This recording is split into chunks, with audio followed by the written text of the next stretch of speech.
One day the Earth entered an ice age, and even though there was no improvement, the media asked them not to lose hope. They firmly believed that the government would not abandon them and together they would overcome this. But at that moment a frozen plane ended up crashing in the recording, and in what appears to be a house a girl was heard saying Hanfeng. A guy quickly approached to see who was calling him. When he looked out he saw a girl shivering from the high temperatures. Pra asks her why she was here, asking her immediately to come in since it was dangerous to be outside. The girl opens the door wider and kisses Han, who is surprised by this sudden kiss. They both continue kissing for a long time, to the point that they almost licked each other. They almost wanted to eat each other. After that Han asks her what that sudden kiss was, and here we see that our protagonist already knew her before. Juina replies that she realized that he is the only one who deserves her love and that only in adversity is the true heart of people revealed, and whoever truly loves her would give their love without conditions. Yes, it looks very believable. That's what they told me. And to prove it to him she takes his hand so he can touch her heart like her aunt. Did you see that censorship balloon? You saved me from having to censor it. The girl brought her leg closer to the parota and it got hotter and hotter. She didn't feel so cold anymore. Hannah says she's happy that he understands her feelings now, but right now she doesn't think they can, although she ends up silencing him while asking him to just close his eyes, and when he closed them a hand was at her door. It was a guy who had taken advantage of the situation to hit him with his bat. Juina asked him why he killed him, but he replied that it was necessary, he had to die, and since there are no rules in this world nobody would care. And while Hanan was lying on the floor the other two began to steal all his provisions and belongings to hold out as long as they could until someone comes to rescue them. They woke up in their last moments before dying, noticing that he could no longer move and experiencing the sensation of dying while she saw how those two began to flirt in her house while they stole her things. Everything this happened to that woman, deciding that in her next life she wouldn't be a bootlicker, that this is like being a simp. Suddenly some lights began to shine more and more and she wanted to touch them. It was a very warm light, wondering if this was the way to heaven. Suddenly she felt a sensation as if her existence was being cut short little by little, and as soon as she regained consciousness she had woken up. And here we observe how she looked much better, and immediately what she noticed most was that the sun was coming in through her window as well as having a big bed. It was so much so that she spent half an hour just watching the sun and feeling this warm sensation. Today is June 28th and the apocalypse would begin on July 15th. He had returned a month before it all began. He never thought that something like rebirth would happen to someone like him. But not only did he return with that, but a strange red light enveloped his right hand, feeling a slight heat, but apart from that, he didn't see any other function. When he sneezed, the light had turned green and also began to shine more and more, throwing our protagonist off balance because out of nowhere he had grown very large. After spending a while assimilating the whole plan, he wondered what had to be related to all this, noticing that he had now become smaller. And it is very different from red, seeing you expands and contracts. Han ended up sitting down since he felt very tired and not understanding anything. He began to despair until it occurred to him that in the comics the characters went through situations like that, thinking that he probably now has superpowers, but there wasn't a single reaction. Rather he began to get very hungry, and since he had nothing in the refrigerator he felt like he was since he would probably faint if he didn't put something on his stomach. That's when I saw some roasted beans. For a while it was something, and then I would go to the supermarket to buy other things. That little bean had transformed into a plant, and also the feeling of fatigue disappeared as well as the green light. When Han opened the leaf he realized that it was soybeans, wondering if this was his power, and he would definitely investigate more when he has the chance, although first he would gather all the supplies he could before the apocalypse. While he was walking down the street he was ordering his thoughts, and at least now he knew a little about the green light. Still, what kind of power was this, he wondered, although at that moment a voice greets him, and this was the same girl who betrayed him, June, asking him if he would go shopping because coincidentally she is also, all this while smiling sweetly at him. And despite everything the protagonist didn't know how to react, nor would he expect to meet her so quickly, telling us that Hina was his love for these last years and he did everything to satisfy her no matter what she wanted. And since before the apocalypse he already knew that she was only using him in case his other relationships didn't work out, but what he never expected was that she would be the one who ended up killing him. Although for the moment he tried to stay calm, it wasn't time for him to get revenge yet. First, he would have to solve his supply problem. But he became so deep in his thoughts that this made Wayna ask him if he was okay since she had been calling him for a while. To which Han replied that she looked so beautiful that it distracted him by catching her by surprise because he had never spoken to her like that. But inside, Wayna felt that everything was as usual, so she took the opportunity to invite Han to go shopping together. Although what she didn't expect was for the sycophant to politely tell her that he can't today. Leaving, and obviously this made her wonder why he would reject her. The ball knew that the only thing she wanted was for him to pay for her things again, and after that we went to the largest supermarket in his city where they have all kinds of products, and when the Ice Age began this supermarket was looted in a single night without anyone knowing who was to blame for this. He would have to take advantage of stocking up as much as he could, having a long list of all the basics that he would need to survive comfortably. Here we see the list, but since it is in Korean I don't know what it says, but the biggest problem was that when he saw his bank account it was not enough to buy everything he wanted. Although in this a sudden message arrives, it was an authorization message about a loan that had been accepted and now he could ask for up to 168,000 yen. At that moment she thought about how it couldn't have occurred to her before. She would ask for loans from all the companies and after the apocalypse she wouldn't have to pay them. Meanwhile Wayna was upset, kicking a can, since how is it possible that a loser like him rejected her, and worst of all is that he doesn't even have a car. But as soon as she turns her gaze she sees a late model car passing by her, and yes, it was our Broda who greeted her when she got out of the car. He tells her that he just bought it, and the bastard told her that his dad did business and gave her part of it to spend on whatever he wanted. Juina ended up apologizing to him because she didn't know that, and yet she invited him, starting to cry in front of him because she thought he was moving away from her. What daughter of El Pra calls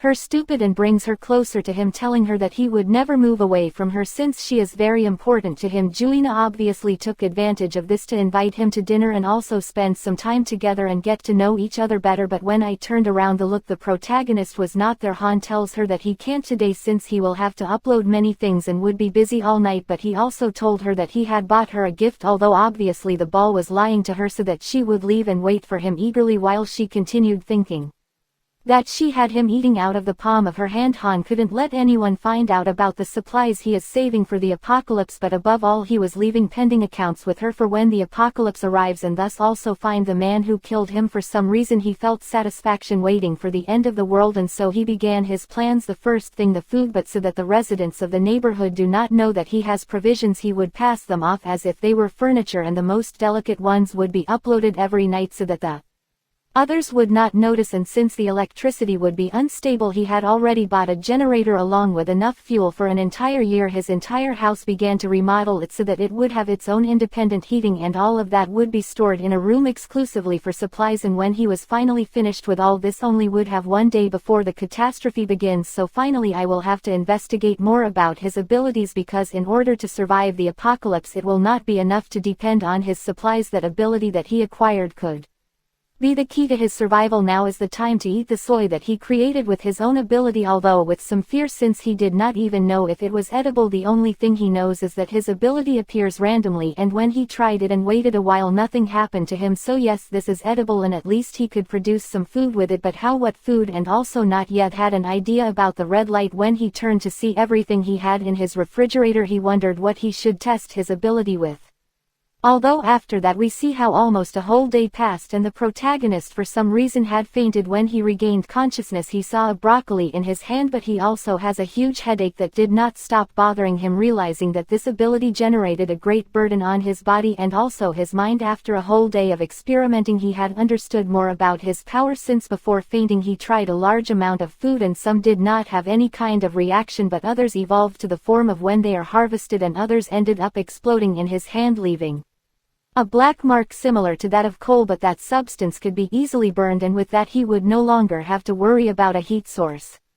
He also continued trying many times, and since it did not work he decided to concentrate and try to gather more energy, which caused a gigantic broccoli to come out. The probability was random, but that led him to faint, and with all this he still could not understand the pattern that there was, because surely there was one for the functioning of his ability, but at least he knew what was necessary for it to activate, and this was linked to his conscience. Han sat down meditating, thinking about himself being naked in the middle of nature to the point that he felt part of it all, and so when He opened his eyes again. He definitely knew that this was related to his subconscious. For the first time he would try with meat, but there was no kind of reaction with this. No matter how much he thought and thought about something, nothing happened. What he did notice is that he could feel the presence of another color. Han wanted to try with the red color that he saw at the beginning, so he tried to concentrate to try to use that red light until finally it appeared in his hand. But when he went to see the meat, it seemed disgusting to him, throwing it to the floor, and when he picked it up again he felt that it was warm. Wondering if the function of the red light was to heat. For some reason he felt that this was not a normal heating, it was more like a process of decomposition of matter. Then he understood the green light represented the evolution of matter while the red represented decomposition, and by combining both colors as a result a yellow light came out which made the meat grow quite a bit, but in return the beans had disappeared and had probably fused together. When Han inspected that big piece of meat he realized that everything was fine, so he would try again.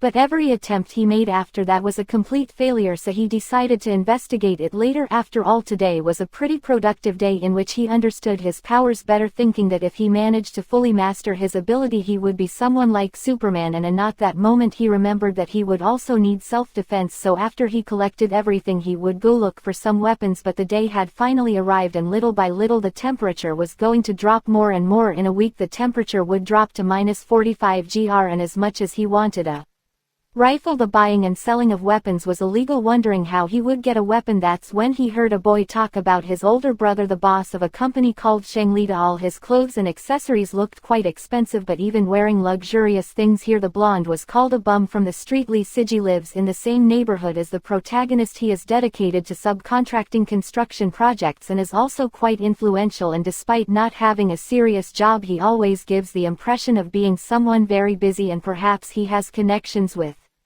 some weapons, so they have no choice but to greet him. But since they have never talked this, he asks him if they know each other. Hanley makes up that they have spoken casually before, and since he has been very busy with some jobs Lee let him pass quickly. The plot of whispers that he is looking for some weapons, surprising him who didn't understand why he needed all that. Han has no idea how to answer him, so he warns him that even though he has many connections, a gun is not something that someone like him can get easily. Han tells him that he only wants them because of some personal problems, and he would only use it for self-defense, making it up with a guy who spit in the street, but it ended up falling on him. Although when he tried to reason with that guy he spit on him again, to the point where he ended up hitting him, and after such a beating that guy swore that he would get revenge, so the next day he brought several men to beat him up, and since then all his days have been like that. That's why he wanted something to defend himself, and after such a tremendous story Lil understood it completely. But what bothered him the most was that a person spit in the street. Han thought he was totally straying from the subject. Lee took him by the shoulder, telling him not to worry, he would take care of everything and call one of his friends, but since his car is in the workshop they would have to take the bus to go with his friends. So he suggests going in his car since it's snowing a lot on the way to the place. Lee was somewhat amazed that he had a truck like this, telling him that it wasn't bad at all, and while he was taking pictures inside Han's truck he was showing him the way this guy was uploading the photos to his networks, pretending it was his own truck. Yeah,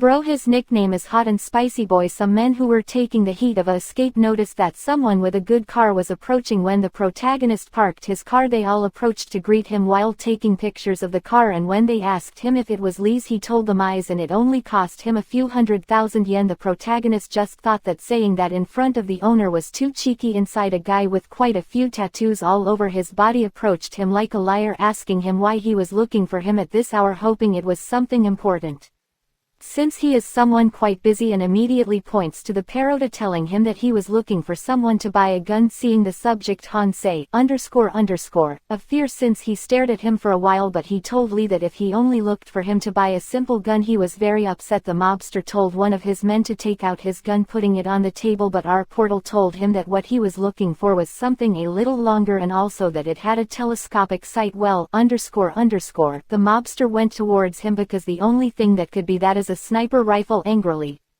yells at him that if he thinks that he can only ask for it, and the only thing they would sell him is this short gun. Seeing his anger he approached him to make up a story about how the protagonist had a wife who cheated on him with different men, and upon hearing it the mobster was moved by that story, so the protagonist told him that he was just a simple sniper and he would take care of getting it, but he would have to wait a few days. Han thanked him, so they immediately placed the order for a semi-automatic sniper with many bullets, and he turned to look at the protagonist with a rather proud smile while that mobster had given him the weapon, telling him that this is a gift. Han just stared at the weapon. He was so grateful that he told him that a friend from the government had informed him that everyone there began to ration their ministers, asking him to also stock up on provisions to be ready with this normal climate. The mobster stared at him for a while but would listen to him after all, and when they left, Lee told him that he can always count on him for whatever since he has many contacts and this could get him a cannon now that he had solved the problem of supplies and weapons. The next thing is investigate his abilities. Well,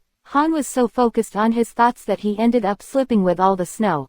He asked him if he was okay, but Han had hurt his foot from the fall. It seems that it broke, asking him to take him to the hospital, but Lee, all nervous, tells him that he doesn't have a driver's license at the moment so he couldn't drive, but instead he would help him walk, asking him to lean on him although he could barely hold it up. So in the end they decided to take a taxi, and at the hospital a doctor thanked the nurse for covering the night shift. She watched as the snow was falling harder and harder. At that she received a call and they asked her to go to the lobby, that staff was needed. Calling her head nurse after checking the protagonist, he had a fracture in his right tibia so he would stay for a long time under observation. Meanwhile, Han could not believe that just before the apocalypse this was happening to him. Lee had to leave because according to him he had to attend to some $1 million business, but if something happened he asked the Perota to call him, and due to the low temperature the PR observed how accidents began to increase, and in the same corridors the emergency beds were placed. Everything was beginning to be chaos. Han Solo wanted to get the medicine and leave until two big reasons caught his attention. A pretty nurse was checking the injured patients, and yes, this was the one from before, and despite the fact that there were quite a few she took the time to attend to each one of them. The protagonist blushed to see that she was very young and was already head nurse. Her skills were very good, but above all her attitude towards the patients made the protagonist fall in love. Apart from the fact that she is very pretty, although she was also very trusting and absent-minded. The moment he sat down Han simply stayed looking until an old man next to him called her. The nurse quickly went to where the old man was asking for patients since he doesn't have much staff, so they would attend to him later, but all he wanted was for her to get closer so he could record her from under her legs without her noticing. The nurse kindly told her that she would need an X-ray to understand the causes, but the old man was not satisfied and took the confidence to grab her with the excuse of pointing out where on her body it hurt. The nurse just laughed because she is very sensitive to tickling, and obviously the old man took advantage of this to touch her, but although someone immediately knocked him to the floor, the nurse asked him if he was okay, and this was the protagonist who threw the crutches, apologizing for that accident, taking his cell phone to see if it wasn't broken. The old man, annoyed, told him not to touch it and return it immediately, but upon seeing it the protagonist confirmed his suspicions. There was the video where he was recording, so he whispered to the old man that if he doesn't want to have problems with security and take him to the police, it's better for him to leave at once. Obviously he wouldn't give him back his phone since that's where he has the evidence and it could expose him at any moment, which the old man ended up getting upset about. But knowing that he had everything to lose, he left annoyed. The nurse only wondered how he could leave as if nothing had happened if he had a back pain. To what they have, he didn't believe that there were still naive people. But he took advantage of this to get on the nurse's good side by telling her what that old man had done before, giving her the cell phone so that she could do whatever she wanted with it.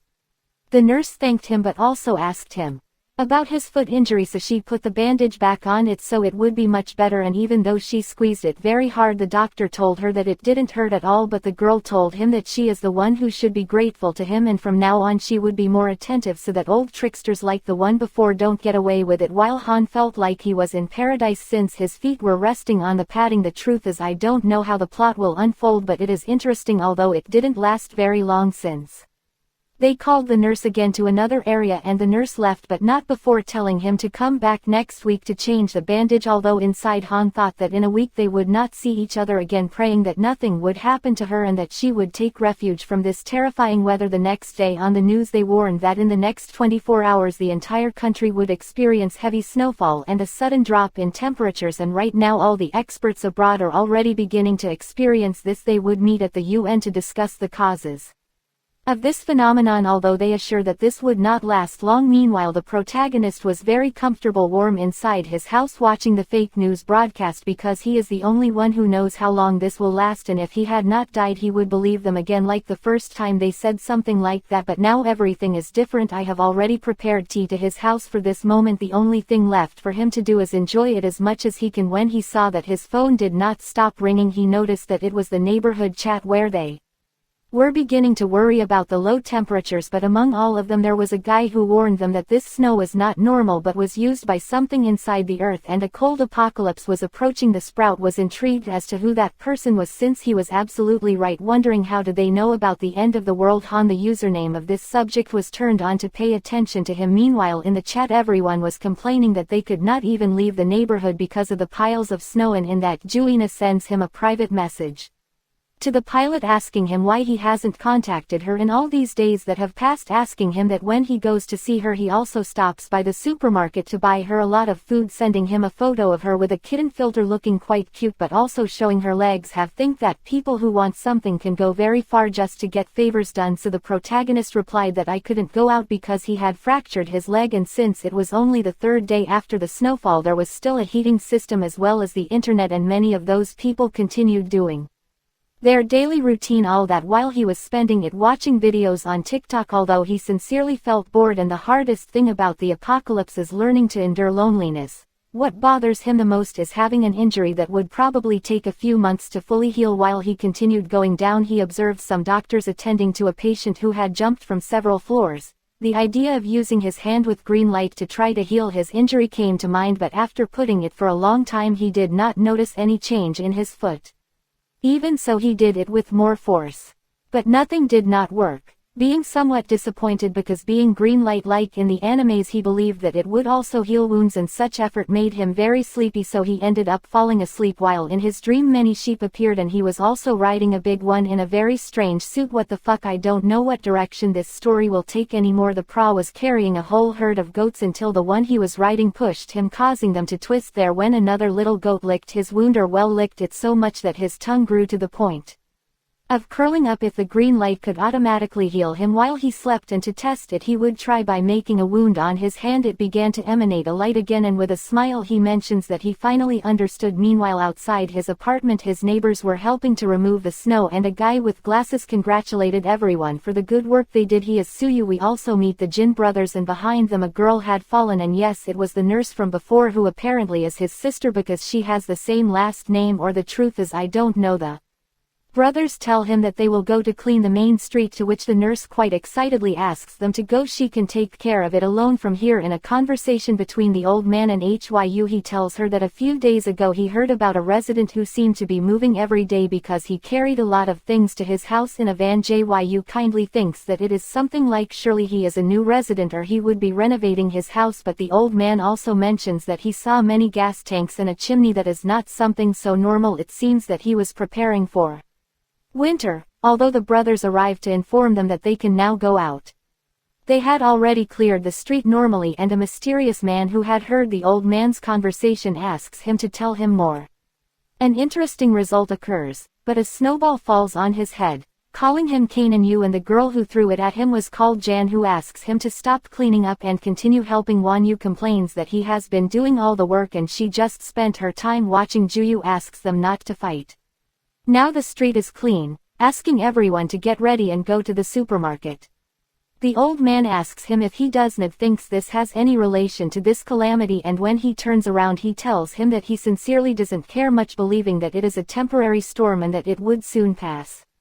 But if that is not the case, at least there is someone who has a lot of supplies, thinking that this is something good for everyone, and so they all went to look for supplies. While at Han's house they began to knock on his door, and when he opened it he realizes that it is brother Lee, who had already brought all the things he asked for, that is, the weapons. After he gave them to him, the brother asks him if he knows what happened in the eastern supermarket, since after finishing removing the snow they went to the supermarket but it was already completely empty. This, despite the fact that he already knew what would happen, left him shocked and alone. He wondered how it is possible that he would empty the entire supermarket in a single night. Something like this is only possible if someone had the superpower to absorb everything in a space, wondering if there really are people with more powers apart from him. And without wasting any more time, He began to investigate more into his powers.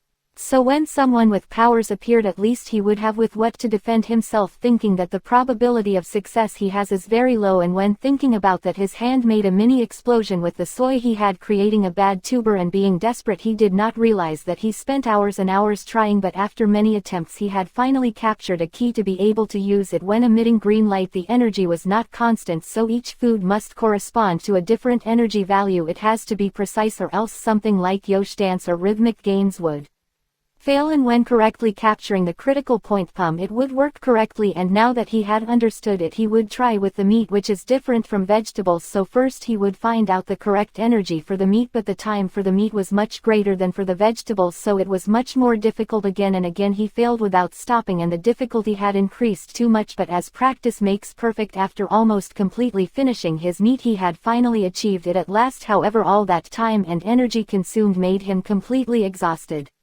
And so the fourth day of the snowstorm had arrived all over the country, and by this day all businesses as well as services were beginning to collapse. Even so, the news asked them not to worry, everything was going to pass soon. Juyu, he mentions in the group chat that some owners have already run out of supplies, and the sub-ministers they requested still have no confirmed arrival, so he will give half of his supplies to whoever needs it. And so when the owners bring them supplies, he assumes he will share a part with everyone, and so little by little he began to motivate the other owners to share part of the. Although Juina mentions that she no longer had food, and just as she ran out she doesn't know if they will really be able to make a union. The protagonist simply observed how this is a simple trick to steal supplies from the owners, and by the fifth day the heating system had collapsed due to the low temperatures of -40°C clear, except in the protagonist's house, who was still warm enjoying food while playing on his video game console, although in that the person in charge of his building asks him to go down to help them clean, which made the protagonist upset because he did not want to expose himself to such cold, but he still had to do it since he did not want problems with the neighbors or to suspect. But in front of him the snow had blocked the entire first floor, and immediately they asked for his help to try to open the door. When they finally managed to open it, they could not even open their eyes because of all the snow and blizzard that there was not even lock. Wanted to go out since they would probably end up frozen, but in that Brother Lee came out calling the cowards for not going out to clean all that snow. Everyone began to warn him to be careful, but Brother Lee used their own hands to make their way, hitting hard all that snow to the point of disappearing. And when they returned, Brother Lee was all blue from the cold. Han asks him if he was okay, to which the protagonist asks them all to go register with the manager, and then they will think about what to do when it stops snowing, because all this snow can no longer be cleaned with human hands alone. They all went with Juyu, who tells them that then they have to wait for it to decrease so they can clean it, asking them that this be the place where they will donate the supplies, thanking them all for their support. But the protagonist knew that this would not improve anything, it would only make it worse. At that, something caught her attention. It was the nurse who was carrying some of her supplies to donate them, and in the middle of so many people she almost ended up falling, but our gallant was there to catch her, asking her if she was okay. When the nurse thanks her, she realizes that it is the patient from before, but what surprised her the most was that her foot recovered so quickly. A little nervous, Han tells her that she has a great capacity for recovery.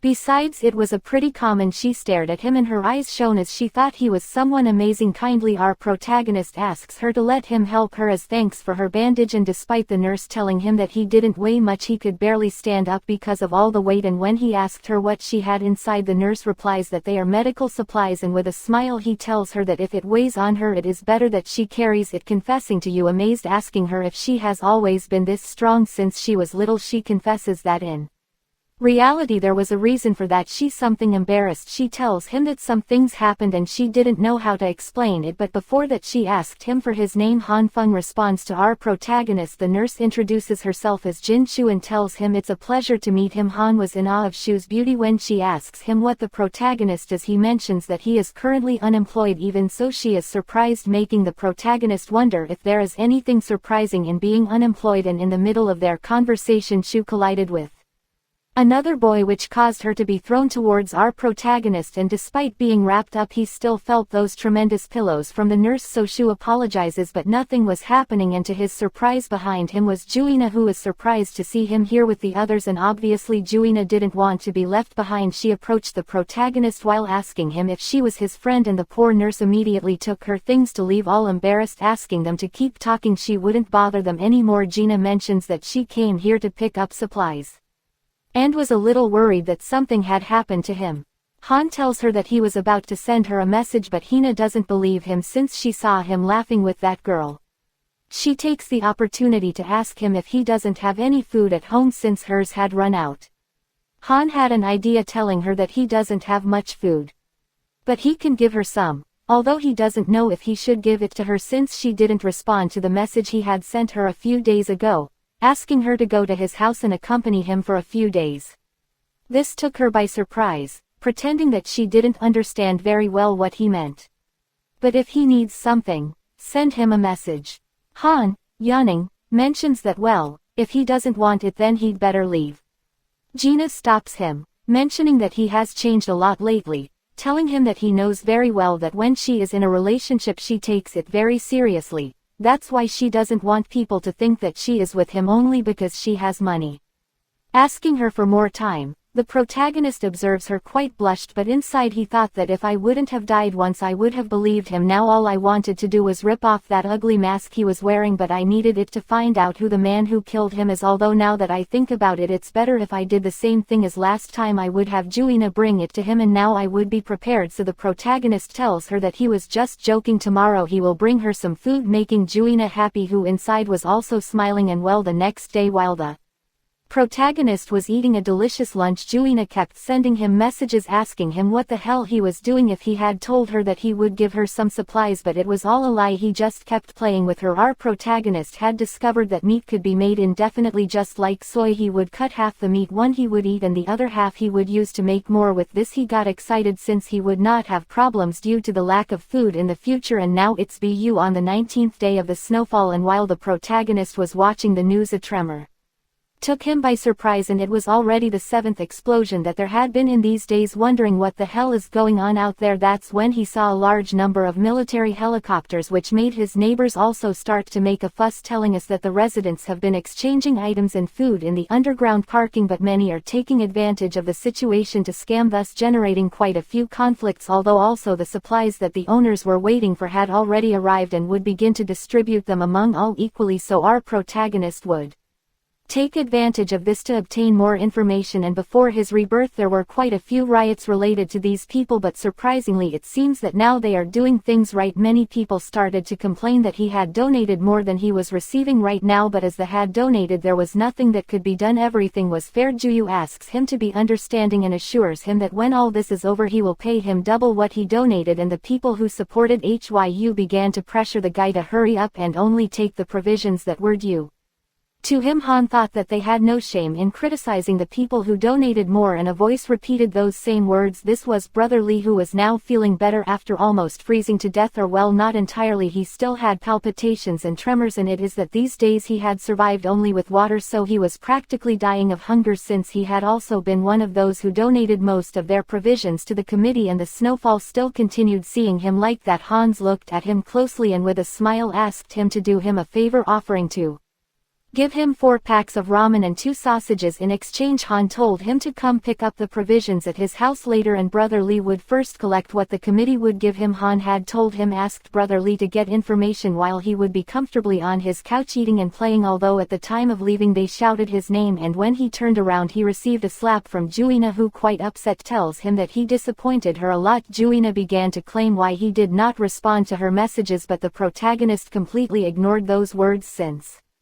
it left him in shock. It was that he received a slap from her. He had not yet settled the pending accounts with her, and now he hits her for no reason. This made Han quite upset, so he remained silent for a moment, and after breathing a large amount of air he begins to invent that his supplies were stolen. Juina asks him if he still had supplies, to which Han replies that he didn't have that many and they would only last a few days, making Hina happy, who with a crazy face asks him to eat every 2 days so that she would give him half, and they both survive this crisis. Han thought she was shameless.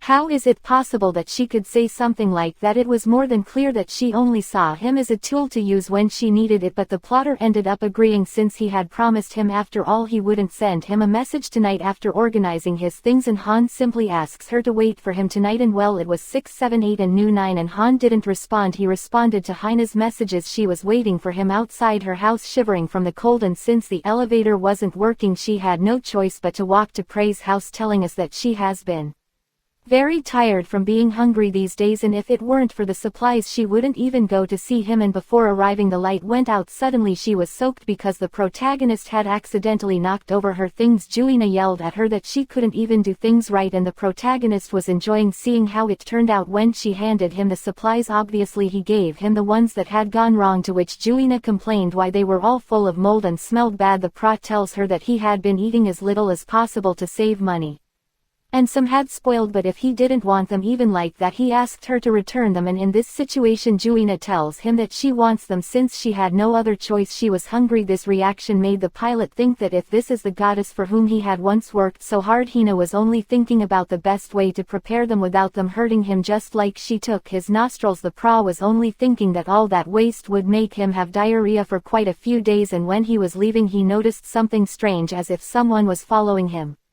But when he confronted him, it was only a girl with anteojos. Still have asked her intentions, but that girl remained silent, so the sprout told her that if she did not say anything he would undress her, and when he saw that even so she did not do or say anything, he simply stood up to let her go, asking her to go quickly to her house and stop doing mischief. But in that the girl grabbed him by his jacket, and when he asked her what she wanted again she said nothing. She just looked at him, somewhat blushed. The only thing she did was point to the other side as if she was asking him to follow her. When they entered with her he saw a large amount of boxes and things scattered all over the floor, surprising as he knew that there would be a snowstorm, and for the first time the girl spoke to him. Calculations, results, and the Ice Age were her words, showing us that she was the marginalizing dad, yet he thought bringing him home just to tell him that was pretty weird. The girl pointed to their screens, and that's when we see some cameras that recorded Han while he was carrying all his things to prepare for the glacier apocalypse. Annoyed, he asks her why she has been watching him all this time, although it didn't last long, since when he turned to look at her she had taken off almost all her clothes, and it was that she had gotten a little hot. Han asked her to put on some clothes, and while she did, she confesses that she did it because she had been behaving quite strange before there was a snowfall. Apart from wanting him to collaborate with her, suddenly she approached Han's crotch and he asked her what the hell she was doing there while looking at the landscape, but she had taken out a box which she didn't understand, so she asked the protagonist to show her how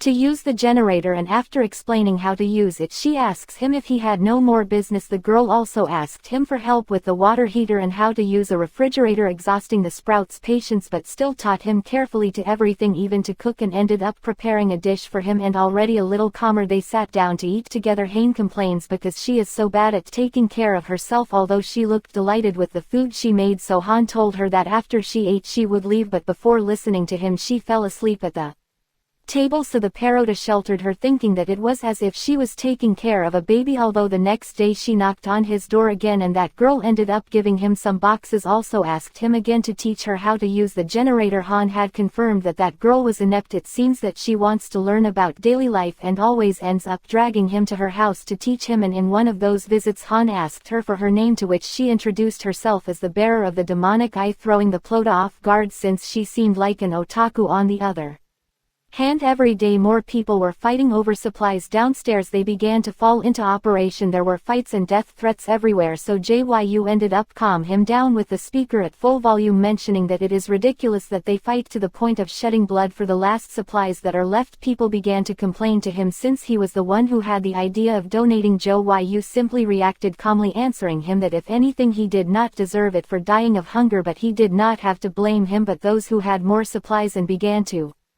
sell them hundreds of times more expensive, getting rich while everyone here was dying of hunger, including him, proposing to go recover what belonged to them from the beginning. Obviously in this situation people began to agree with him, all while he put a smile on his face. Also Brother Lee was out there thinking that all these people here were going crazy and it wouldn't end well at all, so he decided to contact the protagonist, telling him that they would soon start stealing other people's supplies, and they were even forcing the locks of the houses to steal, warning him that they all carried weapons with them, so I tried not to confront them directly. This took Han by surprise. He never thought things would get to this point, even though he had bought some weapons, so he couldn't let them discover the supplies because that would be the end of him. Han got to work and began to prepare for their arrival, although suddenly the power had gone out, but it wasn't just in his building but it was in his entire area, something that of course was obvious that would run sooner or later. He still didn't know if it was going to come back or not, but if the neighbors realized that it would not return. The panic would only get worse and it would be true hell. Now we go to about half an hour ago and we see Aina talking to someone else who is telling her how she made a lot of money selling supplies like the soup she's eating to the neighbors for gigantic prices, touching her while claiming that following him was the right thing to do, and inside that man thought that as long as he has his ministers, that woman everyone said will be his. Although they began to knock on his door and outside they began to yell at him that he was one of those who sold the supplies at exorbitant prices. Before starting to knock quite hard on his door, the man began to get nervous since they seemed quite upset until they finally managed to open it. We go to where the protagonist was, and now that he had activated his generator, he still could not generate electricity, so he ended up exploding due to misconnecting the cables, and since there was no internet, he could not see a tutorial. That's when they knocked on his door, and when he looked out to see who it was, he noticed that it was the hair of the girl with glasses who was once again asking for his help with something. He thought that she was very annoying and now she had caught him busy, but just as he was going to open the door, a déjà vu came to him from when he was attacked in his previous life, so he decided not to open it, but she told him that some owners were starting to force the doors to steal supplies, so he better go back home. She simply sighed and knocked on the door again, but when there was no answer she stood waiting outside the door shivering from the cold. From there you could start to hear the voices of the neighbors full of anger, mentioning that they would enter all the houses before the others got there first, and when they went up they noticed that they were the first to arrive on this floor, and soon they would attack the poor door of the protagonist first, pretending to bring supplies to take them by surprise. And that's when we see that the protagonist took the girl while covering her mouth to keep her quiet and pretend that no one was there, but the knocks on her door were getting louder and louder. To calm her down, Han tells her not to be afraid. He had reinforced her door so that they wouldn't open it so easily, and yes, they had changed the grill so that she couldn't open it as well as reinforce the door, so they first decided to attack the house next door, remembering that thank goodness she had prepared before, and after being so immersed in her thoughts she completely forgot that she had been covering her mouth all this time. When she was finally able to speak she only thanked him, and now we are shown that the protagonist was trying to create an electrical system so that when they kick her door they will be electrocuted, although she doesn't even know why. He tells her if she probably doesn't even understand it, and it is so complicated that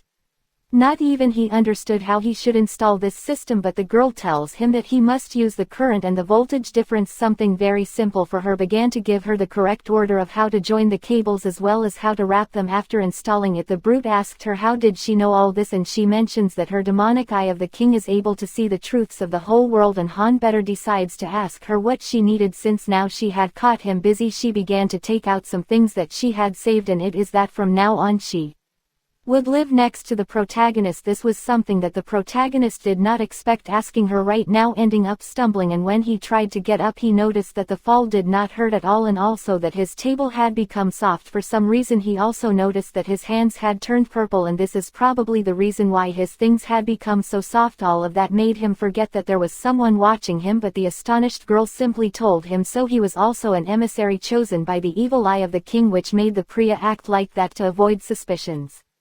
The girl with glasses puts her hand on him, mentioning that as emissaries they should share a resting place together. Han was left thinking that it is not a good idea for a girl live with him, but she had already taken that as yes. Entering one of the bedrooms alone, they have thought that with this there were already 3 different lights that she has, and this violet light appeared when she tripped over the cable and before it crashed against the tea table, so she wanted to remember well the feelings she had at that moment, and so it was that light surrounded both hands. Then she supposed that just by remembering a dangerous situation like the one before she could make this light appear, and it even affected electrical cables when experimenting with things like steel. She was surprised since she could even bend it, entering a gelatinous state, and after trying several things she noticed that the more time he used it on something it softens even more, but still it seemed to him that this ability was pretty useless. But what would happen if he mixed the green light with the violet? This guy did watch Bleach. What happened was that the object returned to its original form. What happened to him now? What would happen if he used paper now? And his surprise was that when he mixed both lights he managed to alter the elasticity of the materials, making soft things hard.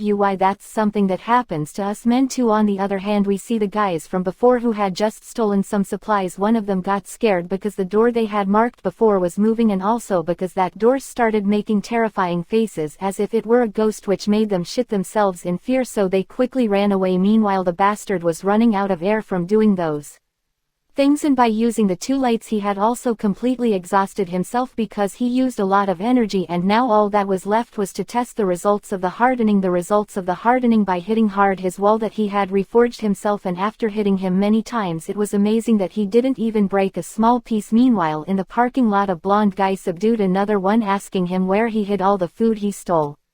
The blonde guy yelled at him not to play dumb. He saw how he had stolen 3 bags and only handed over 1.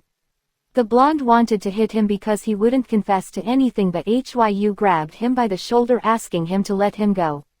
And if there was a problem they could talk about it. The blonde mentions that he had hidden the food, so Ju mentions that he lets him handle this matter. The blonde let him go only out of respect for Hyu. The blonde asks the thief if he was okay, looking at him with a warm smile. In the end, he ended up confessing, to which Juyu gave him the rations that belonged to him, mentioning that rules are rules so they must be followed, but even so, he understood his difficulties. The guy was simply grateful with Hyo's charity, and when he left, Hyu tells him that if he has any other difficulties, do not hesitate to tell him. Asking everyone else to take their supplies and return to their homes, the brothers asked him how he had done to get that thief to hand over what he had stolen. Apart from that, they asked him why he also gave him his ration for today. He tells them that he didn't do much, he only made him understand one thing, and that is that in history there have been several revolts due to conflicts of interest between different classes, so he only told him that if he were to break the rules the community would no longer be there and he would just be one more criminal against all of them, so if he decides to continue being one he would face the revenge of those he robbed, and normally they always have a leader who guides them to those actions. The old man kept seeing that in chaotic times they always emerge powerful figures like Juyo. We return to the protagonist, who had now also hardened his windows and had now made his house more resistant again. They began to knock on his door. Jamp thought that maybe it was the neighbors who came to steal more supplies, and yes guys, the day had arrived. This was Juina, who told him the same words as the time she cheated on him and he was killed. Juina asked him to open his door and feel his heart if everything is fair like that time, then also that man is behind her. Music, hiding immediately. The Plota went for his. The day he had waited for so long had arrived, but he stopped to think that out there was a blackout, and if he can't kill them with a single shot he would be the one to die, so he decided better calm down and clear his thoughts first before acting, since the biggest threat was not Juina but that guy who accompanied her, so he would have to locate him immediately to give him a fatal blow. But how is it there when he remembered that that man was in the blind spot so that she wouldn't see him, probably on that side of the wall, so he decided to use his purple light, and as it had taken a while Juina asked him if he was still there, and the guy who was with him asks if it was really worth all this effort, to which Juina tells him that yes, he still has supplies and also had bought a truck. So laughing at the guy mentions that then the Proto would feed them for a long time, and little by little the Oda began to take out his arm without him realizing it in order to hit him good. Juina was surprised, she did not know what was happening, and the Pra came out with a fire extinguisher throwing them all over his body. Juina asked him to stop doing nonsense until he began to cough due to the chemical powder. Turning to see the guy from before who was asking for help, Juina did not understand very well what was happening, and a hand came out of nowhere to grab her, but she managed to escape running while asking for help. Han did not think that she would escape so quickly, and by her side was the guy who wanted to kill him, but when he was getting up Han kicked him in the stomach and he asked her to wait, threatening him, who asked him if he knew who his father was and if he dared to touch him again, but of course the Perota didn't care at all, who tells him that he is hitting them and he didn't give a who his father was. That guy asked him to wait since he didn't have any resentment towards him, so he didn't understand why he was so aggressive, but Han asked him the same thing, hitting him for a while until he stopped talking. He was just complaining. Han took the bat he was carrying and asked him to give him a reason, but Han was consumed by rage, ending up hitting him in the head and inside. The Pra thought that if when he died he also asked him for a reason, but when he saw what he had done he began to vomit, and when he turned his head the girl with glasses simply looked at the body in front of her, but the first thing she said was if she needed help inside. Han thought that faced with such a terrifying scene she wasn't even scared. It would be better if he didn't let her stay in his house too long, telling her that those people could be in this house again, and if she continued to stay here they could involve her, although this didn't seem to matter to her so much, so Han told her to leave. He was doing it for her own good, but she tells him that she wouldn't continue staying here with him. Han warns that they could both die, and without hesitation she replies that the dark eye would protect him, although right now her energy was running out so she needed to rest. What Han bothered him, held her by the arm telling her to stop avoiding her with her teenage nonsense. He was being serious, and when she was held so tightly she asked the protagonist to enter her room. When Han entered he was surprised, and now we go to Juina, who was in line to receive today's supplies. While she bit into her food she thought that man was not coming back and Han Feng had set a trap beforehand, but the strangest thing is that when Hank opened the door he could see a dim light and a warm current, which meant that there was a generator inside. Beginning to think that he was a fucking bastard to prepare in advance and not warn him of nothing besides that he gave him his rotten things, but in that he bumped into someone. And that man recognized her while pointing his flashlight at her. That guy told Juina that they had lit a bonfire in the lobby of Building 5, asking her if she didn't want to go home to warm up with them for a while. Juina hid her food while telling him that she prefers to go home to warm herself, but that guy held her tightly while he told her that he had enough food, so why don't she go with him to stay a few days and closer to her. He confesses that she should think it over since he has always liked her a lot. Juina, annoyed, takes her arm, yelling at her who is interested in her garbage. But that guy grabbed her again tightly while yelling at her that she didn't do it. The innocent if she saw how she pretended to be someone else just to get more supplies, and she also knew that she had been pretending to be someone from committee, so you better listen to him if you don't want him to reveal what he did. Obviously those who were nearby heard what Hina had been doing, starting to look at her in a bad way when Hina realized Volpe, the guy from before, with her own food, which made him call her a bitch while he returned the blow, but before even doing it a hand with a white glove told him not to do it since abusing women was wrong. However, that slap sent him flying a few meters away, and as the tremendous __ was heard, the other neighbors began to wonder what all this was. And yes, as some of you can imagine, the nurse was the one who saved Juina, asking her if she was hurt or feeling bad, but Hina, somewhat surprised by her strength, replies that she was fine, thanking her. In turn, the nurse gave her her card in case she ever felt bad and went to see her. Juina covered her mouth while telling her it wasn't necessary, although the guy from before knocked the nurse to the floor, which made her hit her head. "Hey, leave my wife!" While asking her who she thought she was, full of rage he yelled at her that he would kill her without a doubt, but before that someone else pulled him and knocked him to the floor with one hand, and this was none other than Brother Lee's chat, who with dry lips mentions that what he hates most in this life is men who hit women. Grateful to Brother Lee that he saved the waifu, although I think the nurse is so op that even if he hit her it wouldn't have hurt her. At that, Joyo appeared, asking them to move aside and let him pass in. The guy in blue immediately told him that Juina was illegally claiming supplies along with the other rich guy who was raising prices. Juina denied it, and then Brother Lee wanted to give him another beating while calling him trash for accusing her, but now the one who pulled him was Joe Yu, asking him who he thinks the committee is, if their duty is to protect the most vulnerable and make sure everyone has food. The guy in blue apologized, and Juyu threatened him that if it happened again she would kick him out. Hyu approached to again ask them both about what he told them before asking them to reconsider apologizing for what happened and also for the scare they got. Brother Lee immediately left, saying out loud that he was not interested in joining a group of looters. He would rather die of hunger 1,000 times than do it. The nurse apologized to him, but she can't accept that way of acting. However, if any sick person needs her help she will be available to attend to them. Jyu smiled at him, but when they left he sighed deeply, and now Juina asked him if she could join the committee, approaching him subtly while telling him that she had always admired him but had never had the chance to talk to him, but from now on everything would be different since they would have a lot of time. Jyu ended up pushing him away, asking him not to confuse things. Brother Lee knew how to fight, the nurse could heal, but what does she know how to do? She asked him. Right now there was nothing she could offer that would be interesting to be rejected like that. She remembered how Han's room was quite warm, so she told Hyu that she knows where the supplies were, and on the other hand we see Han amazed seeing how the girl with glasses began to take things out of her hand, although for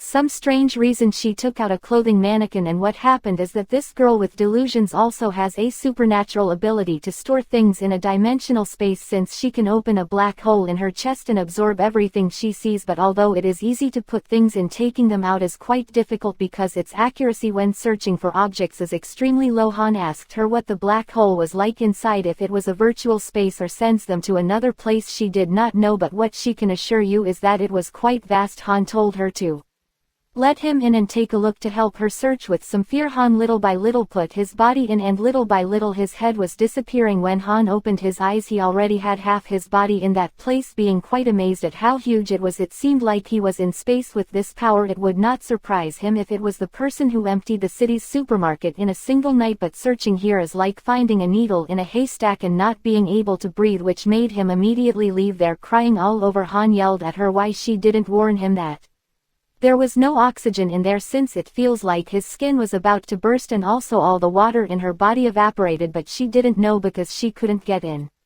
Although thanks to this he finally found what they were looking for. Han got excited, but she tells him that it's not the only thing she found. There was also more. Where that came from, to which Han began to scream with happiness. Now we are in a dark place where some guys are heading to the 18th floor, and they were the guys that Han had previously scared, but now they were accompanied by a guy with glasses who calls them pathetic for believing in that ghost nonsense. JYU was the one who entrusted them with the mission to investigate this place, so they shouldn't disappoint him. One wondered if that woman wasn't deceiving Hyu, referring to Hina, but what they didn't know is that they were being watched by the Rokio and the girl with glasses. All this was Han's plan since he knew they would return and installed some cameras. Han gives him the order to activate Plan B, but first he would light the fire and once he returns he would activate it, but he would have to time it well. The guys from before heard a strange noise, starting to get scared by the ghost from before. It was at that moment that several lights began to illuminate them, and it is that many toy cars hit them at full speed along with some explosives. It was a chilly explosion that made their eyes begin to burn, and they even sent them a toy drone to continue bombings. The girl with glasses asked Han if it was okay to launch them, but Han was already fed up with them and wanted to teach them a lesson so that they would not come back here. Although the blonde took out a lever to destroy